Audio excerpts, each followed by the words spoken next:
Bismillahirrahmanirrahim. Bir daha sizləri salamlayıram əziz möminlər. Bildiyimiz kimi müsəlmanlar, möminlərin hədəfi bundan ibarətdir ki, bir çox hallarda Allahın razılığını əldə etsin. Çünki insan namaz qılır, oruç tutur, ibadət edir ki, bu vasitələrlə Allahın razılığını əldə etmiş olsun. Bəs biz necə bilə bilərik ki, Allahın razılığını əldə edənlərdənik?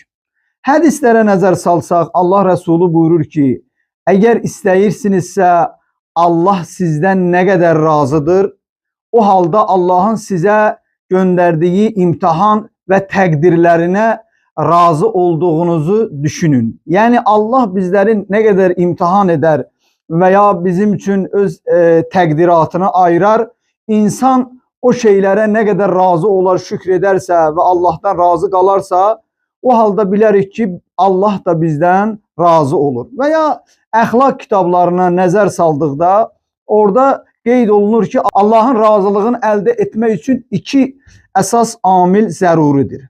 Onlardan biri əməl, ikincisi niyyət.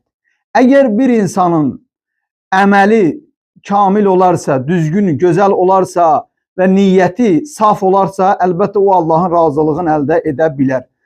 Bunu da qeyd eləyək ki, mümkündür bir insanın əməli ola, amma niyyəti batil olar.